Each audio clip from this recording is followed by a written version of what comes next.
Bueno, bienvenida Ale a este espacio. Este es un espacio de, hablemos de dinero, se llama este espacio, pero bueno, hoy queríamos hablar cómo el tema del síndrome del impostor afecta a las finanzas. Así que, bueno, sabes que este es un tema que ya le vas a contar a la audiencia, pero vos, Ale, en otra vida fuiste contadora. Sí, sí, sí.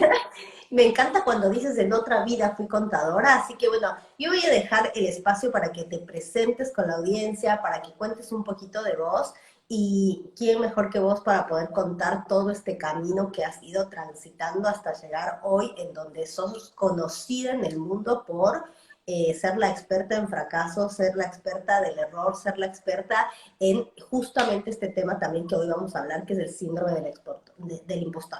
Ale, te dejo, te escuchamos. Dale, bueno, antes que nada, gracias. Me encantó cuando me dijiste de hacer este vivo.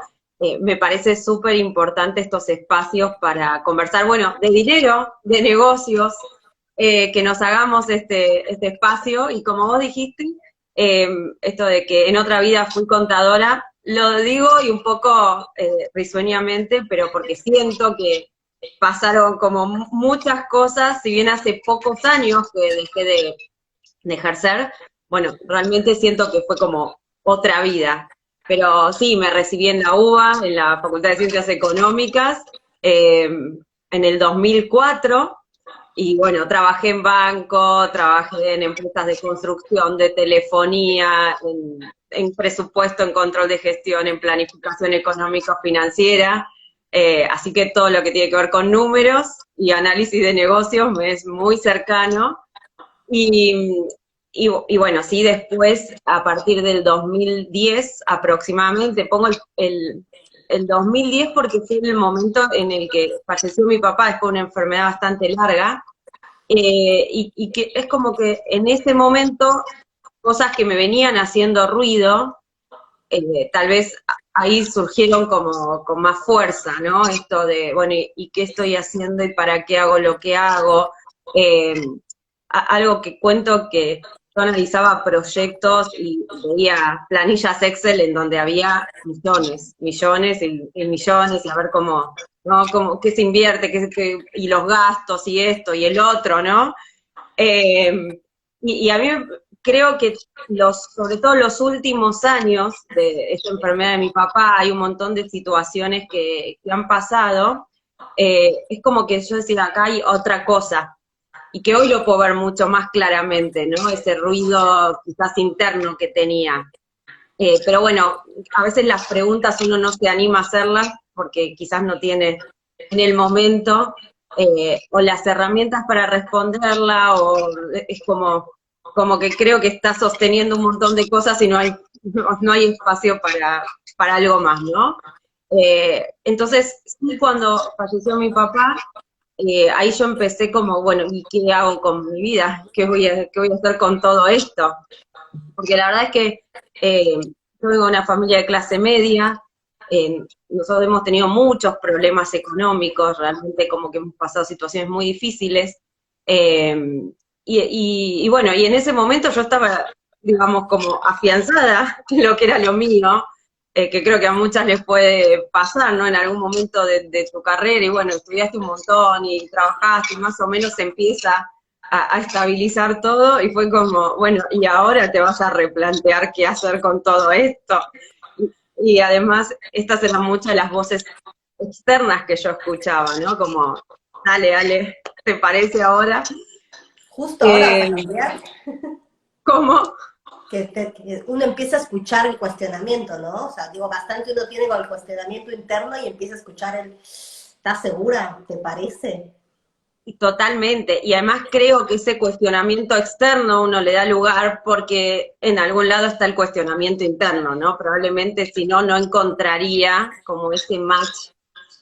Y es, ¿no? Que bueno, fue la evolución que creo que hubo en mí también en algún momento, en donde si bien ya seguían estando como todas estas voces externas, digo, personas que a uno lo quieren mucho, probablemente, y entonces por eso también uno escucha. Pero bueno, yo en el 2011 y 2012 hice una maestría en coaching y cambio organizacional, Un poco movilizada por esto de que dije, no quiero seguir profundizando en el tema de finanzas, ¿no? Porque, ¿qué seguía? Yo ya había hecho un posgrado en administración de proyectos, y ¿qué sigue? Bueno, si querés seguir creciendo, haces capaz una maestría en finanzas, ¿no? Algo como más, que ya te pueda, como te pueda apoyar en ir a cargos más ejecutivos y demás. Y yo dije, no, no quiero hacer nada de eso, quiero algo con gente. Y decía eso de con gente, y lo traigo también porque creo que a muchos nos pasa que en algún momento cuando empezamos con estos cuestionamientos, y capaz ya pasamos esto de, bueno, hicimos una carrera y más, ¿no? 30, 40 años, eh, y de repente es como que decís, ¿y ahora qué hago? Y bueno, yo lo único que sabía era que quería hacer algo con gente y quería explorar por ahí. Y me metí averigüé como recursos humanos, dije, ahora me voy a estudiar, poner a estudiar 4 años como si ni siquiera sé qué quiero hacer y para qué me puede servir. Bueno, empecé a como abrir un montón de puertas, hablé con un profesor que en su momento había sido profesor mío en ese posgrado de administración de proyectos y había hablado del coaching, te hablo del 2007, o sea, unos cuantos años antes, y dije, contame un poco más de qué se trata eso. Hace tantos años quizás no era tan difundido como ahora, o por lo menos en mi ámbito no era muy difundido. Y bueno, y él me empezó a contar, y le dije, ¿a vos te parece esto del coaching? Yo que vengo como mucho más de lo duro, de los números, ¿viste? Como esta cosa que uno cree. Eh, no, es como que esto es demasiado, ¿no? Para mí, y bueno, me habló el coaching organizacional, porque yo hacía, desde que salí del secundario, que trabajaba en empresas, entonces, bueno, me dice, vos tenés muchos años en empresas, capaz que esto te es más cercano. Y bueno, me metí en una maestría que siempre digo, no tenía idea a qué me metía, y más allá de la demanda, por supuesto, de, de meterse a estudiar algo de 2 años, era que además la revisión personal que eso traía, ¿no? Porque no es tal vez que estudiamos mucho en la facultad, y que el código civil, que la resolución técnica tal, ¿no? Como mucho, No se como piensa, claro, el coaching es un estudio que no es como aprendo, sino es lo aprendo en mí. Que eso es la diferencia, es un aprendizaje que te lo llevas puesto. Así que me imagino cómo transitaste esos 2 años divertidísimos. sí, crisis existencial, total crisis existencial cada vez más.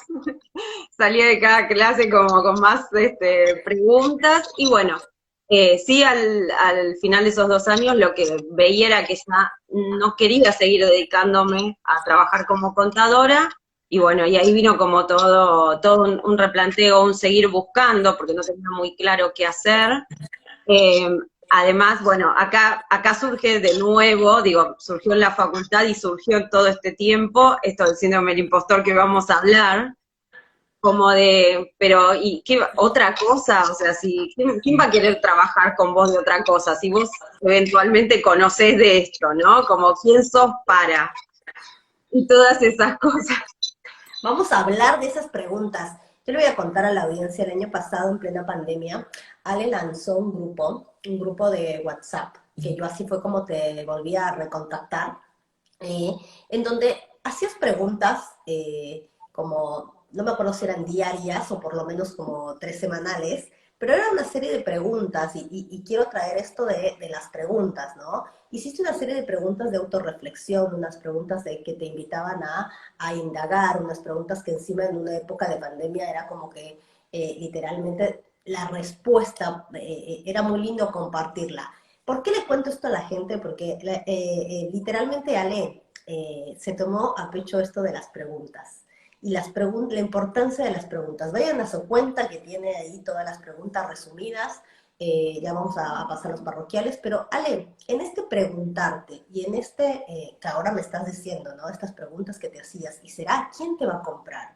¿Y quién sos? Y todo este tipo de preguntas, ¿cuáles consideras vos que fueron como las que más te detuvieron para alcanzar lo que querías? que se presenta mucho, que esto es lo que vamos a hablar hoy del tema puntualmente, ¿no? Pero digo, ¿cuál te acuerdas vos que se repetía constantemente? Ya nos dijiste dos poderosas. Pero digo, ¿cuáles son estas preguntas que te estaban como limitando en todo tu potencial? Eh, a ver, una que recuerdo mucho es, ¿quién va a querer trabajar con vos? O sea, sobre tema de personas, ¿no? Sobre con coaching. ¿Quién te va a contratar a vos, por ejemplo?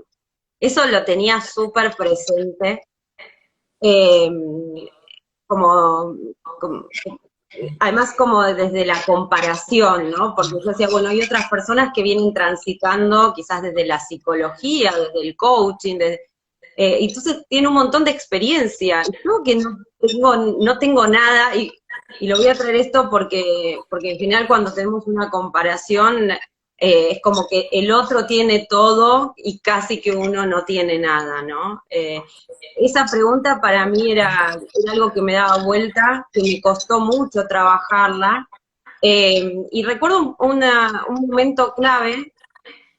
Mira, nada que ver, o sea, no estaba en una sesión de coaching. Yo, digamos, andaba en rollers, ¿no? Entonces, un día, haciendo una roleada, como le llamamos, yendo desde Palermo hasta Tigre, haciendo ejercicio, haciéndolo en patines, en una parada, que hacíamos para descansar, me encuentro con una persona que formaba parte de ese grupo, que yo en ese momento no conocía, y es Fernando Cooperman, un genio de la programación neurolingüística, acá en Argentina, un referente. Él hacía esas salidas los domingos, era un grupo enorme. Y entonces yo estaba tan tomada por toda esta crisis existencial que me siento a charlar un domingo a la mañana y me siento a charlar con él y digo, vos sabés que, bueno, nada, estoy pasando por esto, porque yo ya no quiero seguir trabajando lo que trabajo, pero estudié esto y ahora, pero ¿cómo voy a hacer? ¿Quién va a querer hacer algo conmigo, no? Entonces él me dice, domingo a la mañana, ¿no? Entonces, o sea, vos imagínate el nivel de crisis que yo tenía. Este, y vos sabés que él sentado, así me dice, pero Ale, ¿por qué lo ves como que nadie te va a querer contratar, nadie va a querer hacer algo con vos, que no tenés nada? Me dice, mira, yo soy psicólogo hace no sé cuántos años, porque tiene una experiencia impresionante.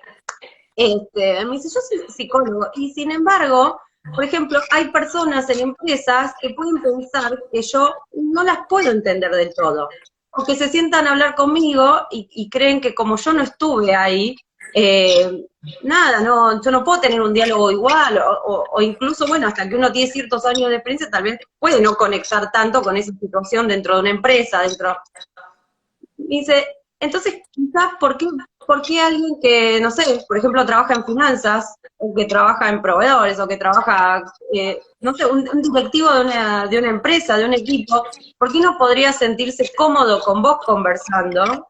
Y ya de por sí darte como un voto de confianza con eso, y que vos rápidamente podés leer esa situación. Y me dice, y ahí, por ejemplo, sí tenés algo como que es súper a favor. Y fue como, Ah, nunca lo había pensado. O sea, lo recuerdo como un momento, viste, cuando alguien te muestra algo que vos no ves ni por equivocación.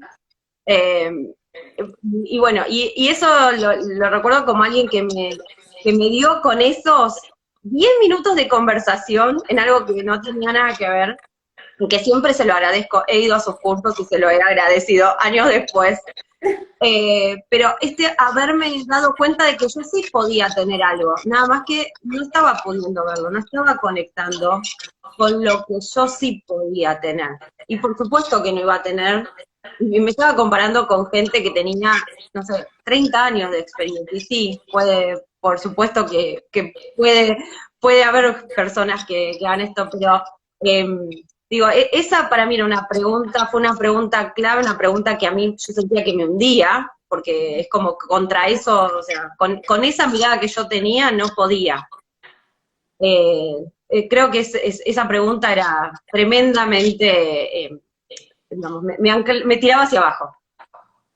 Qué bueno que podemos expresarla hoy, que hoy la podés ver y que en ese momento hubo un alguien que te ayudó a pararte desde otro lugar, ¿no? Así que a toda la gente que está del otro lado le decimos, ¿cuántas veces el diálogo interno que tenemos o lo que nos decimos a nosotros mismos hace que nos hundamos, hace que no veamos una posibilidad, hace que no veamos literalmente como una salida? Digo, ¿cuál es la pregunta que a vos te tiene? ¿Cuál es el diálogo que a vos te tiene, como dice Ale, un día? Está bueno que hagan esa reflexión y eso sería lo que llamaríamos el síndrome del impostor. Ale, contanos vos, ¿cómo es que Ay, llegas a hablar de este tema? bueno, como verás, hace años que tengo como una reflexión interna como muy profunda, digamos, todo este sentido. Eh, Llego por este camino. Y acá se conjugan varias cosas. Por un lado, mi reflexión respecto de mi carrera y de mi crecimiento. Y ahora me acordé de otra, y ahora te lo voy a decir, que tiene que ver con el hablar en público, por ejemplo. Pero, pero bueno, el síndrome del impostor va apareciendo ahí muy cerca del perfeccionismo, porque de hecho están muy ligados. Y yo algo que detectaba, por ejemplo, en la universidad es que estudiaba un montón, eh, tuve notas muy altas y no lo disfrutaba. Porque era como siempre, bueno, si me saco un 9, ¿cómo es que no me saque un 10? Pero lo peor es que yo lo sufría mucho, no es que lo decía de alguna forma, no sé, porque quería, no, la pasaba mal. Recuerdo en algún momento pensar, ¿cómo me gustaría estar disfrutando como alguien que se saca, no sé, un 4 y va a un final?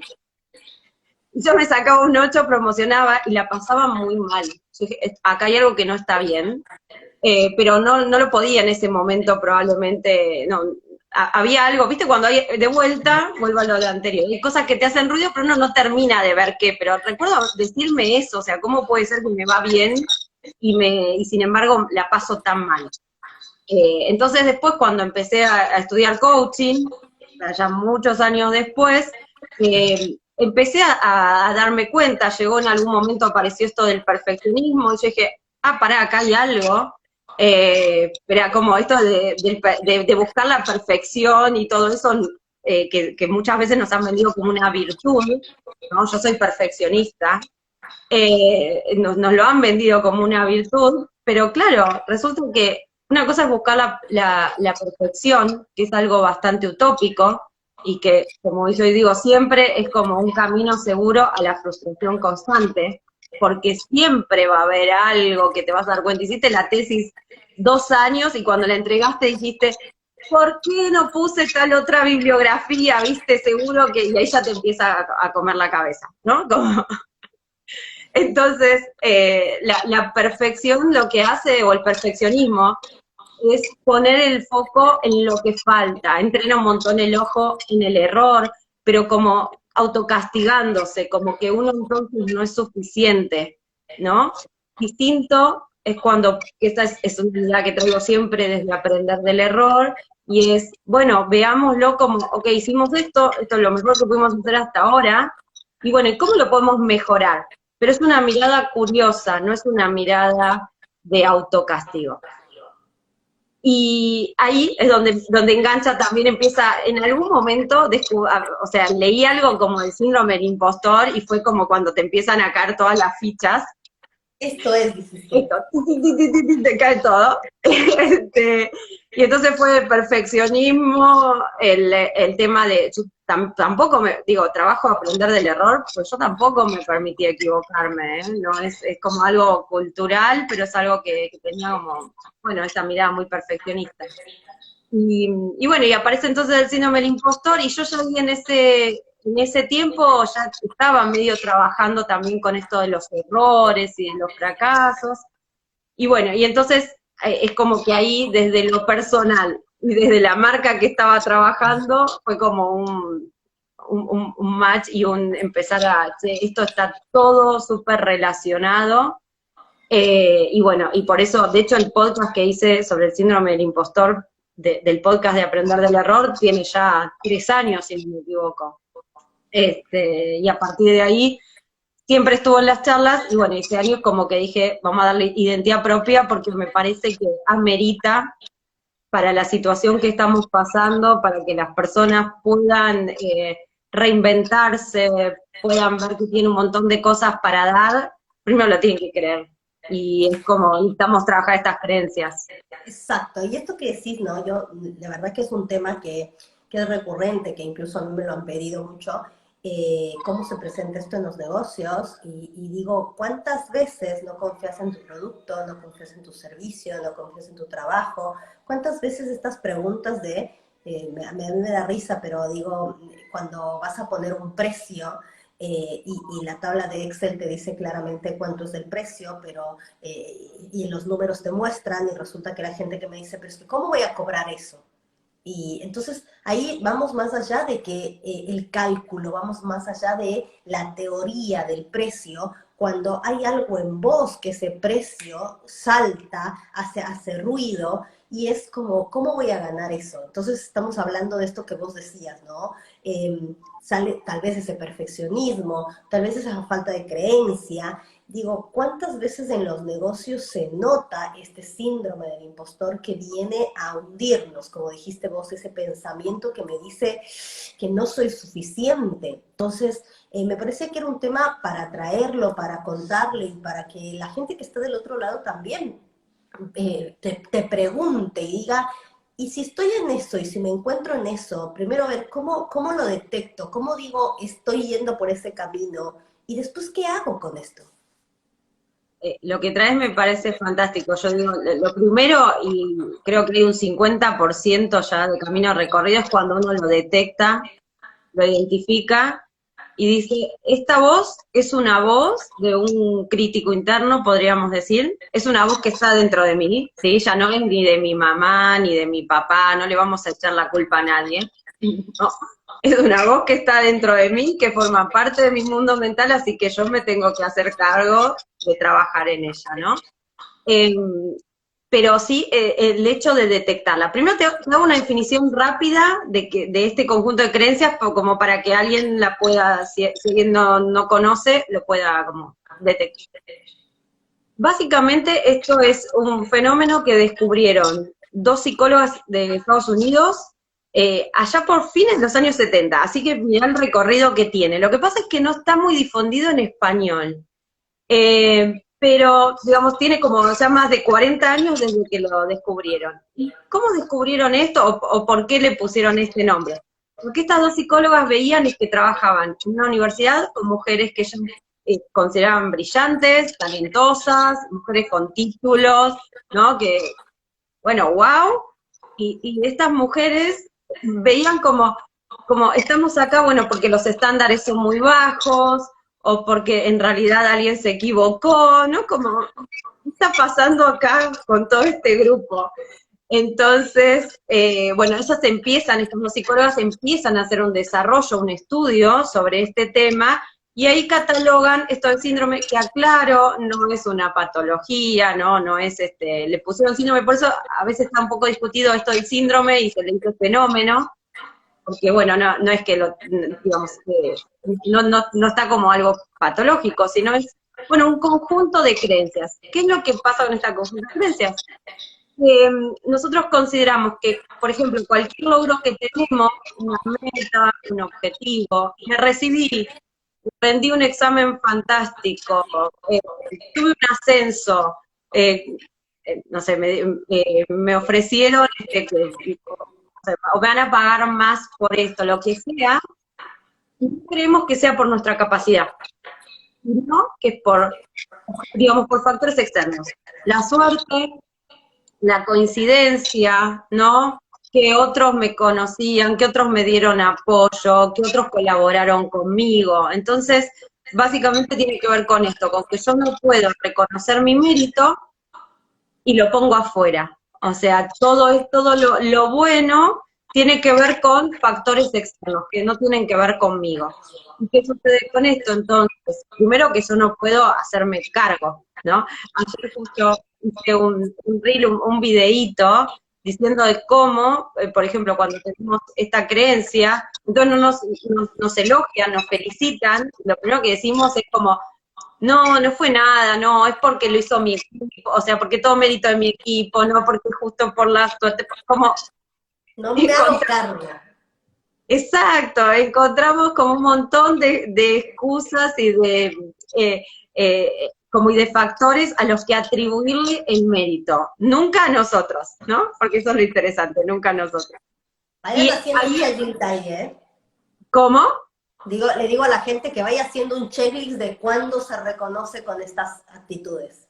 Totalmente. ¿Qué pasa cuando te felicitan, cuando te elogian, cuando te dicen qué buen trabajo que hiciste, qué buen examen que hiciste? Che, esto estuvo muy bueno, ¿no? Y quizás no era fácil, no, para nada, ¿viste? Bueno, podemos ir haciendo un match de por qué a veces nos cuesta tanto cobrar o poner un precio, ¿no? Digo, con esto que te estoy diciendo. Y después aparece entonces, acá la vinculación con aprender del error, ¿no? Y aprender de los fracasos también, con este miedo enorme a equivocarnos. ¿Por qué? Porque si nos equivocamos, en realidad ahí va a quedar en evidencia que somos un fraude, que la gente cree que somos buenos, pero eso no es verdad. Entonces, estos son un poco los elementos que configuran esta idea del síndrome del impostor.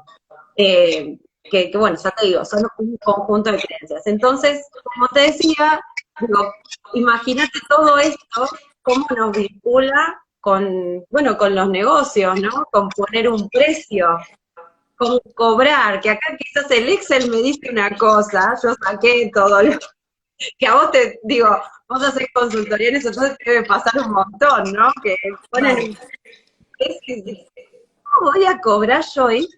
Pero si no es nada, o sea, no hice nada. Exactamente, bueno, esa era una de las razones cuando te dije tu tema me interesa trabajarlo, me interesa que vengas y que lo charles, porque lo veo mucho, lo veo más de lo que me gustaría en realidad. Y acá viene una pregunta, ¿no? Yo trabajo con hombres y mujeres, o sea, la verdad que las mujeres son mi mayor fuerte de mercado, pero digo, también pasa en el tema de hombres, o sea, si bien este estudio fue hecho en mujeres, si bien esto fue hecho en mujeres, vos que estás más en el tema, ¿qué tanta relevancia, o sea, cuál es la diferencia? ¿Dónde impacta más esto en las mujeres, en los hombres también, o es indistinto? Impacta más en las mujeres, pero está en los hombres también. Lo que dicen los estudios es que el impacto es mayor en las mujeres. En general, los estudios en promedio dicen que 70% de las personas en algún momento de la vida experimenta esto. Así que no somos los únicos, y eso es lo primero interesante, ¿no? Nosotros creemos que todo el resto no le pasa y somos los únicos, y en realidad es, bueno, entonces es más raro encontrar a alguien aquí que le haya pasado. Eh, pero más allá de esto, sí a las mujeres nos impacta más. Los estudios dicen particularmente que las mujeres en un 75% sí lo hemos experimentado. Quizás ahí ya hay algunos temas culturales, ¿no? Sobre todo quizás impacta además en determinados ámbitos, por ejemplo, y con algunos motivos en particular, ¿no? Primero nosotros hemos sido, como hemos recibido estos mensajes de la modestia femenina, por ejemplo. Quizás ahora eso no se usa tanto, pero las que somos un poco más grandes, esto de no ser modesta, ¿no? Como que la modestia femenina como algo muy valorado, ni hablar de quizás personas de la edad de mi mamá, ni hablar de abuelo, ¿no? Como yendo mucho más para atrás, esto Tiene que ver de totalmente un tema cultural, un tema de contexto también. Bueno, qué bueno totalmente. esto que estás trayendo y digo, a ver, sobre todo mujeres, ¿no? Que están en esta audiencia y que han saludado un montón y que tienes ahí, hay gente que quiere trabajar con vos, hay gente que, bueno, ya vamos a hablar cómo pueden hacer para trabajar con Ale justamente de este tema, pero digo, mujeres que están del otro lado revisemos esta información, revisemos esto que nos está diciendo Ale, hagámonos como este cuestionamiento de preguntas, pero sobre todo hagamos esta mirada interna y decir, ¿qué me pasa? ¿Me siento identificada con este perfeccionismo? ¿Me siento identificada con esta comparación? ¿Me siento identificada con esto que dice Ale de las voces? Todo lo que bueno que me pasa es por el afuera y no me hago cargo de que algo hice yo. Que son, me parece, elementos valiosísimos que está trayendo Ale, porque impactan no solo en las áreas de tu negocio, sino en tu satisfacción. O sea, miren lo que cuenta Ale de, ella sacaba un 8, un 9, promocionaba su materia y la estaba pasando mal. Digo, creo que es momento de cuestionarnos, no solo por el bien de tus finanzas, de tus negocios, de tus precios, sino por tu calidad de vida y por tu salud mental, ¿no? Digo, qué bueno que está a hablar de estos temas. Ale nos dice, hay mucha información en inglés, no se habla mucho en español, y me parece que ese es algo valioso que está haciendo Ale en comunicar un tema que ella lo conoce en primera persona, que investigó, que se preparó, que está trayendo una información en donde, digo yo, es poner temas sobre la mesa de los que no se habla y empezar a hablar y empezar a blanquear cómo puedo trabajarlos, cómo sentirme identificada, y como dice Ale, el primer paso es reconocerlos. Si yo me estoy, me pongo ahí, digo, a ver, me siento identificada con esto, empezar a indagar y a preguntarme, porque yo lo veo mucho en el tema de negocios, en el tema de incluso una cuenta, ¿no? No quiero hacerlo porque me da cosas, no lo hago bien, esta comparación también entra en estas conversaciones que a veces nos limitan, Ale, ¿qué decís vos? La comparación, hay una frase que leí hace un tiempo que decía como, eh, no la recuerdo exactamente, pero algo así como, bueno, si querés sentirte mal o que tu vida sea desastrosa, comparate y listo. O sea, Buenísima, era algo así, buenísima. no me acuerdo textual, pero tiene mucho que ver con eso, ¿no? Y acá aparece todo el tiempo. En los talleres cuando las personas lo caen como la frase, yo les pregunto, ¿qué frase es? ¿No? Contanos. Primero está buenísimo cuando uno puede empezar a identificarlo y a verbalizar, porque eso ya es un montón, ¿no? Mirá lo que me estoy diciendo. Y aparece bueno, no sé cómo me contrataron, acá todos saben y yo no, todos saben más que yo. Entonces aparece como que este colectivo además, ¿no? Como todos saben y yo no. Entonces la comparación en ese sentido diría que es nefasta, ¿no? Porque nos comparamos de una forma negativa. Yo acá creo que la comparación a veces puede tener como distintas miradas o distintas funciones. Yo puedo compararme, entre comillas, con alguien, ¿no? Yo puedo decir, mira, no sé, miro, por ejemplo, a determinado coach, determinada persona, cada uno verá, ¿no? Como, wow, mirá lo que hace esa persona, o sea, eh, lo miro, la admiro, y digo, bueno, espera, o sea, estamos a una cierta distancia, pero ¿qué hace? ¿Cómo lo hace? ¿Cómo hizo su recorrido? ¿No? Entonces yo quizás ahí tengo una mirada en cierta medida, y lo voy a poner entre comillas, como comparativa, pero es una mirada que me impulsa, ¿sí? Ahora, el tema sobre todo es cuando nosotros nos comparamos, que esta es la comparación que más aparece, es cuando comparo y digo, ah, mirá el otro, hace eso, yo nunca voy a hablar como tal, yo nunca voy a hacer como tal cosa, ¿no? El otro tiene todo y yo no tengo No tengo nada. nada. Bien, Porque bien. Me encanta porque Ale está siendo sumamente clara en esta mirada en donde yo veo siempre el vacío, veo la nada misma, veo la falta, y que es muy diferente de esta mirada. Yo tengo una frase que le cuento a la gente que es el cuento que te cuentas, ¿no? Entonces digo, mire el cuento que te cuentas con respecto a me falta, no tengo, falta, siempre todo esto desde el tema, yo digo, de la escasez.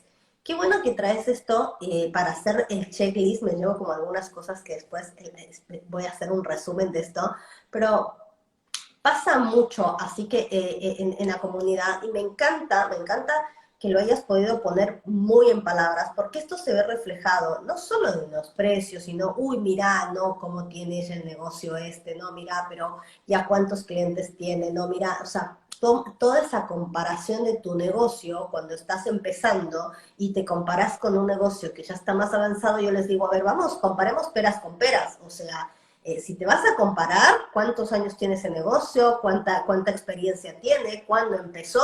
O sea, mírete cuando ese negocio empezó en un año, ¿no? Ahora que tiene 15 y te quieres comparar a la par, ¿no? Entonces, qué bueno que traes esto.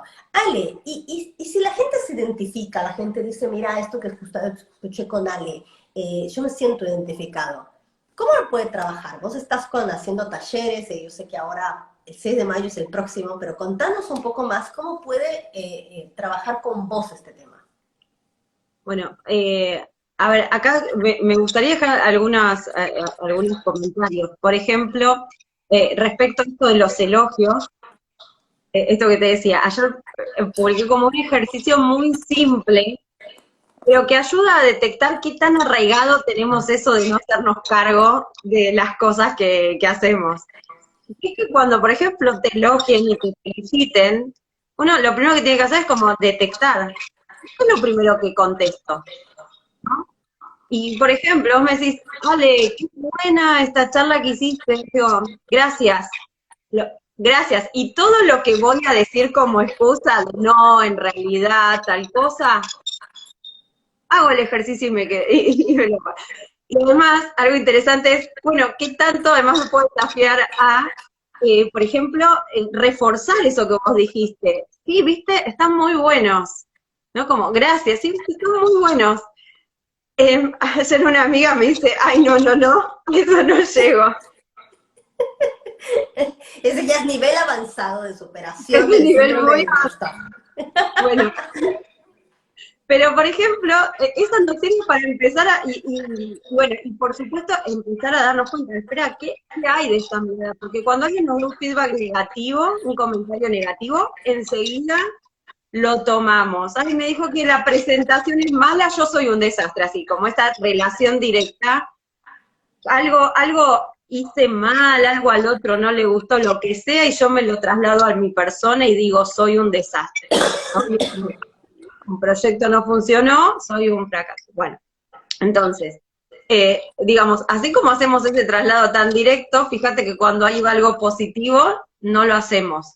Entonces, por ejemplo, empezar a detectar esto. ¿Qué hago cuando alguien me dice algo positivo y qué hago cuando recibo un feedback negativo, por ejemplo? Y Negativo también entre... es cultural, Ale, porque, por ejemplo, acá en Argentina, bueno, ustedes saben que yo soy ecuatoriana, pero acá en Argentina es muy típico decir esto, te hago un favor, no sé, te alcanzo algo, lo que sea, no, por favor, no decís gracias, no, por favor, no fue nada. O sea, es como cultural, se responde en automático, no, no fue nada, no, por favor. Es como, digo, es muy común de acá, ¿sí? Y a mí me gusta mucho una historia que dice, cuando vos decís gracias y del otro no digas de nada, porque no fue de nada. Fue empezar a responder, fue un gusto hacerlo, quise hacerlo, un placer. O sea, empezar a cambiar incluso estas respuestas que tenemos automáticas y que se me vino a la mente este ejemplo cuando vos decís, me hago cargo, me hacen un elogio. Bueno, gracias y me callo, por más que me cueste un montón y empezar a hacer este ejercicio, es como empezar a cambiar el hábito que tengo de no hacerme cargo, ¿no? Y de hecho es el cuento, vos esto dijiste, el cuento que me cuento. O sea, empezar a hacerme cargo que lo que hice, que lo que di, tiene un valor. Porque si yo no lo reconozco, seguramente quizás otra persona no me va a pagar por eso, ¿no? Vos hablabas antes de los precios. La primera persona que tiene que reconocer que atrás de lo que yo estoy dando, no es una hora, no es media hora de asesoramiento, de lo que sea que, por ejemplo, hagan las personas que trabajan con vos. Sino hay un montón de estudio, hay un montón de esfuerzo, ¿no? Hay una predisposición, hay un montón de cosas. Si yo no valoro eso, ¿cómo voy a poner un valor a lo que estoy haciendo? ¿Cómo voy a defenderlo eventualmente, no? Porque también, quizás, bueno, a mí me han dicho, bueno, pero si en vez de dar una hora de charla, das 45 minutos, ¿cuánto me bajás el precio, no? Y es como, no, pero no es, o sea, para que no, es como quizás en 40 minutos te compendio, no sé, 20 libros y un montón de años ¿no? Pero si uno no reconoce primero esto, ¿cómo lo va a cobrar? ¿Cómo no va a parecer que lo que soy, no, hace un montón lo que me dijo el Excel, por ejemplo, no va a estar ahí. Claro. Qué bueno esto Entonces, que decís, ¿no? Porque digo, a ver, si nosotros no reconocemos nuestro valor, yo le digo a la gente, si no reconocemos nuestro valor, ¿cómo le ponemos precio? El valor es una cosa y el precio es reconocer ese valor. Entonces, el valor tiene que estar dado primero por nosotros. Y una máxima de los negocios es, eh, creo valor para captar valor. Si yo no siento que creo valor, ¿cómo voy a captar valor? Y ahí viene la parte de generar ingresos. Así que si se estaban preguntando por qué sus finanzas no están como ustedes quieren, empecemos analizando este tema de la valoración personal. Yo siempre digo que los ingresos que cada uno tiene están directamente proporcional al amor propio, que es este diálogo interno que tenemos de cómo me valoro, cómo considero que de 1 al 10 estoy yo. Entonces, me parece excelente esto que estás trayendo y estos ejercicios prácticos para que la gente se pregunte. ¿Qué pasa cuando en estas preguntas y estos ejercicios puntuales que les estamos diciendo sale bochado? Dice, me estoy para el curso de Ale. vienen al curso. Bien. ¿Qué van a ver en tu curso? ¿Qué se trabaja en tu curso? Contale un poquito y de paso invítalos que ya el próximo es el 6 de mayo. El 6 de mayo. Bueno, básicamente lo que trabajamos es esto, primero reconocer cuáles son las creencias. Yo siempre traigo algunas creencias disparadoras que son muy comunes.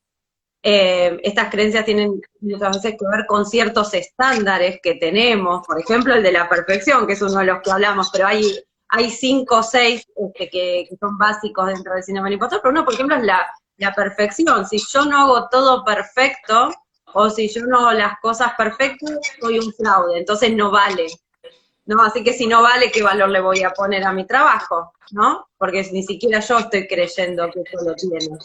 Entonces lo que hacemos es revisar estas creencias, identificar cuáles son las propias, y después, bueno, también la emocionalidad, porque acá lo que no trabajamos es la emocionalidad, pero hay emociones muy asociadas, que son el miedo, que son la vergüenza, que yo digo, esa es una emoción fantástica para trabajar, que en general no hablamos. Viste que a mí me encanta esto de los temas que no hablamos. Yo creo que me voy a... O sea, si hay algo que me fascina es hablar de los temas que no hablamos, que esto lo hacemos en Aprender de Error y con eso también, pero por ejemplo la vergüenza, algo tan cultural. Me da vergüenza, y acá las personas dicen, me da vergüenza que, por ejemplo, que me feliciten, o sea, no me lo puedo bancar, me da vergüenza hablar en público, por ejemplo, ¿no? Como, ¿cómo me voy a exponer? Y mirá si se dan cuenta que no sé todo lo que debería saber. Otro gran tema que tenemos que hablar otro día. Entonces, bueno, revisamos las creencias, las identificamos, también identificamos qué nos dicen estas emociones que aparecen. Ese es la idea. Y después usamos algunas estrategias para empezar a trabajarlo, ¿no? Este taller en realidad tiene 3 encuentros. Digo, debería ser bastante más. El otro día cuando terminamos el anterior decíamos, ya terminó, porque cuando uno empieza a meterse, ahí es como donde empieza a estar interesante. De hecho, ahora voy a hacer unos encuentros adicionales para las personas que ya pasaron, para profundizar, porque ahí es cuando uno realmente empieza a ver, no, mirá todo esto, y esto viene de hoy. Yo te digo, tengo 41 años y fíjate que te estoy pasando ejemplo de cuando tenía 20. O sea, uno lo puede identificar antes también. Entonces, tiene un tiempito arraigado. Bien, qué bueno esto. Bueno, gente, entonces, si ustedes se identificaron con estas cosas, sepan que Ale el 6 de mayo pueden ir a su cuenta, pueden ir a su web. El 6 de mayo empieza un taller de 3 encuentros, la verdad que está buenísimo. También sigan su podcast está muy bueno, habla de temas de los que no se habla, como dice Ale, pone ahí sobre la mesa temas que están re buenos a trabajarlos, escucharlos, cuestionarse. Y nada, bueno, Ale, simplemente decirte mil gracias por aceptar esta invitación a la cuenta, por traernos este tema tan importante, tan interesante, y decirte gracias, Ale, por tus excelentes ideas, por haber trabajado acá en esta cuenta un poquito de lo que sabes. Bueno, un gusto, voy a tomar tu comentario, un gusto. Y gracias también a todas las personas que se estuvieron sumando y gracias a vos también por tu invitación. Ale, muchas gracias y seas bienvenida a esta cuenta, así que estaremos hablando más adelante con respecto a cosas importantes que se me van cruzando con respecto a las finanzas para hacerte consultas con este tema. Además que de tu otra vida contadora sabes también el área numérica y cómo se entremezcla con todas estas cosas que nos están diciendo, que nos estás diciendo. Simplemente decirte muchas gracias, de verdad que me parece que estás haciendo un trabajo increíble al visibilizar estas cosas que pasan, estas cosas de las que no se hablan y empezar a hacer un impacto en la gente para empezar a trabajarlo. Porque me parece que lo más importante es este impacto que estás logrando en la gente, que lo lograste con vos misma y que es trabajar esta satisfacción, ¿no? Digo, tenemos una vida, esta pandemia nos vino a enseñar que hay otras cosas mucho más importantes y que está bueno disfrutarlas. Así que gracias Ale, les mando un abrazo a todos, un lindo momento haber compartido con vos y estamos en contacto. Gracias, beso enorme. Chao, chao.